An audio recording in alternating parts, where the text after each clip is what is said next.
जब x को 0 रखेंगे इसका आंसर 1 आ जाएगा, और y 0 रखने से इसमें आ जाएगा -6/2 -3 आ जाएगा। ये वैल्यू बड़ी और ये वैल्यू छोटी, 2 पुट करेंगे इसकी वैल्यू 3 आ जाएगी, इसकी वैल्यू -1 है। तो हमने देखा भी एंड पॉइंट्स के ऊपर तो वैल्यूज़ सेम है, लेकिन उनके दरमियान में इसकी वैल्यूज़ छोटी रहती हैं, इसकी वैल्यूज़ बड़ी रहती हैं। ये ग्राफ यानी छोटी वैल्यूज़ वाला, ये बड़ी वैल्यूज़ वाला है, तो ये वाली वैल्यूज़ इन वैल्यूज़ से बड़ी रहती है। तो एरिया बिटवीन द कर्व्स क्या आ जाएगा। अब ये y वाली लिमिट्स लगानी है, और सारा क्वेश्चन भी जैसे x में इंटीग्रेट करते थे y के विद रिस्पेक्ट टू इंटीग्रेट करना है।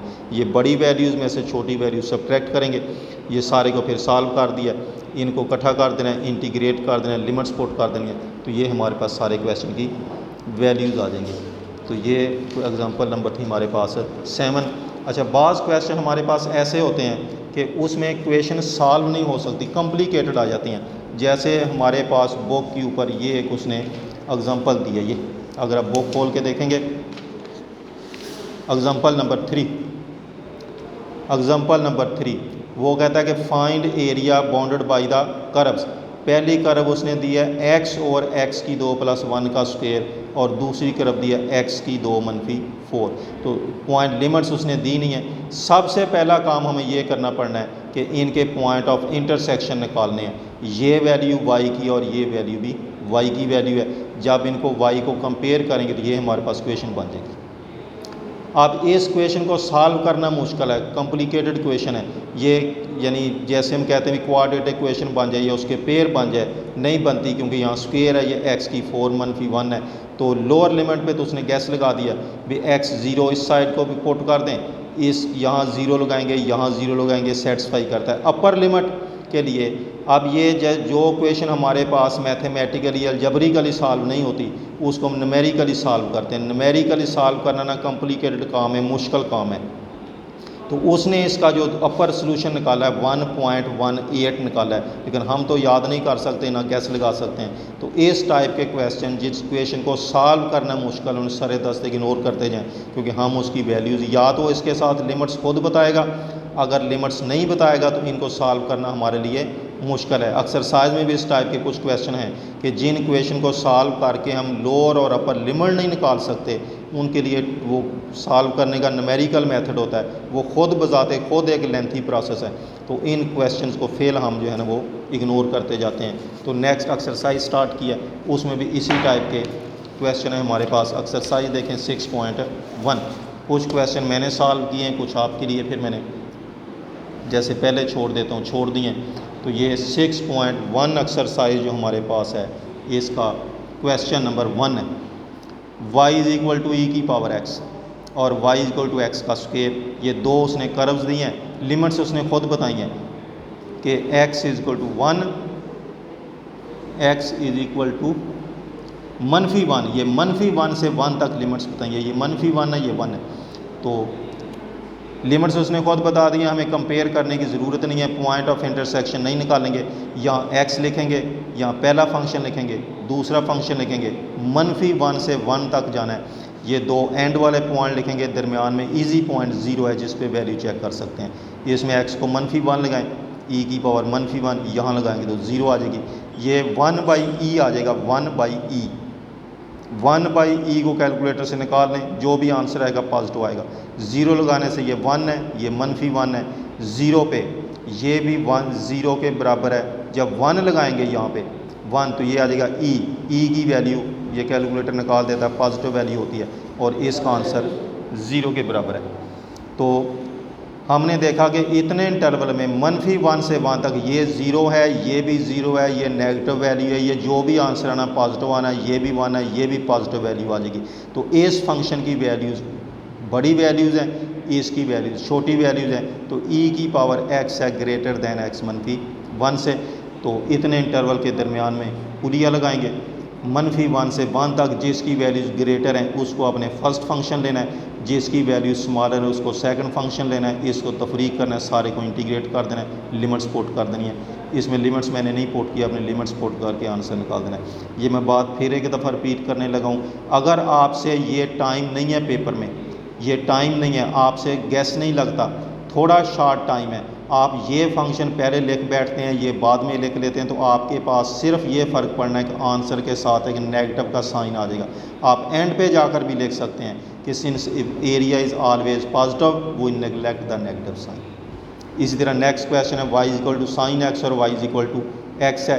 यहाँ भी लिमिट्स उसने बताई हैं, π/2 से पाई तक जाना है, π/2 से पाई तक जाना है, तो π/2 से पाई तक जाना है। इनके दरमियान में यानी ये 90 डिग्री है, ये 180 डिग्री, इनके दरमियान में एक वैल्यू और ले लेते हैं, 3π/2 ले लेते हैं। यहाँ पे हम आसानी के साथ वैल्यूज़ निकाल सकते हैं। अब π/2 y, पहली इक्वेशन कौन सी है, y इक्वल टू एक्स, दूसरी कौन सी, y equal to sine x. तो जब यहाँ लगाएंगे x लगाएंगे तो π/2, पाई को 2 पे तकसीम कर दें, ये पाई की वैल्यू होती है 3.14, उसको 2 पे डिवाइड कर देंगे, 3π/2, पाई की वैल्यू को 3 से मल्टीप्लाई करेंगे, 4 पे डिवाइड करेंगे, मैंने कैलकुलेट किए हैं, पाई की वैल्यू 1.3.4, और जब ये निकालेंगे तो π/2 का साइन 1 के बराबर 3π/2 का साइन। अब 3π/2 का साइन निकालने के दो तरीके हैं, आप कैलकुलेटर के ऊपर इसको डिग्री में बदलें, 3π/2/4 को पहले डिग्री में बदलें, फिर कैलकुलेटर के ऊपर डिग्री का एंगल लिखें और उसका साइन ले लें। अगर आप इसको रेडियन में रहना देना चाहते हैं, अगर जैसे आपने ये सॉल्व किया, इस सारे को सॉल्व करने के बाद ये आंसर आ गया, अगर आप चाहते हैं भी इसका साइन लेना तो इसको डिग्री में नहीं लिखेंगे, ये इसका साइन लेने के लिए ये रियल नंबर है, आप अपने कैलकुलेटर को लाएंगे रेडियन के ऑप्शन के ऊपर। पहले कैलकुलेटर पे 3 ऑप्शन होते हैं, डिग्री, रेडियन, ग्रेडियंट। आप अपने कैलकुलेटर को रेडियन के ऑप्शन पे लाकर फिर जब ये नंबर लेकर साइन को पुश करेंगे तो ये इसका आंसर आ जाएगा। तो इस तरह पाई का साइन वैसे याद होता है 0 के बराबर है, तो ये वैल्यूज़ बड़ी वैल्यूज़ और ये वैल्यूज़ छोटी वैल्यूज़ हैं। ये फंक्शन बड़ा फंक्शन और ये फंक्शन छोटी वैल्यूज़ वाला फंक्शन है। पुलिया लिखना है, एक्स में से इसको तफरीक करना है, इंटीग्रेट कर देना है, लिमिट्स पुट कर देनी है। इस तरह क्वेश्चन नंबर 9 है, y इक्वल टू 1/x है, y इक्वल टू 1/x का स्क्वायर है। यहाँ उसने एक वैल्यू बताई है, x इज़ इक्वल टू 2, एक वैल्यू बता दी है, दूसरी वैल्यू नहीं बताई, तो हमें दोनों वैल्यू चाहिए, फिर उनको एक दफ़ा कंपेयर करेंगे ताकि पॉइंट ऑफ इंटरसेक्शन निकले। तो यहाँ से y 1/x है, ये 1/x का स्क्वायर है, फिर इनका रेसिप्रोकल करने सॉल्व करते जाएँ, x इज़ इक्वल टू 0 और x इज़ इक्वल टू 2 के बराबर है। तो ये x 0 x 1 दो वैल्यूज़ यहाँ से आ गई, लेकिन जब x को 0 रखेंगे तो ना ये फंक्शन डिफाइंड है और ना ही ये फंक्शन डिफाइंड है, तो इन पॉइंट्स के ऊपर ये फंक्शन डिफाइंड नहीं रहते। यहाँ से एक वैल्यू उसने हमें खुद बताई थी, हम ये वैल्यू नेगलेक्ट कर देंगे, ये वाली वैल्यू है, यहाँ से x की कौन सी वैल्यू काउंट करेंगे, 1 काउंट करेंगे, तो हमारी कर्व्स इंटरसेक्ट करेंगे एक दफ़ा x इज इक्वल टू 1 के ऊपर और एक वैल्यू उसने खुद हमें बताई है।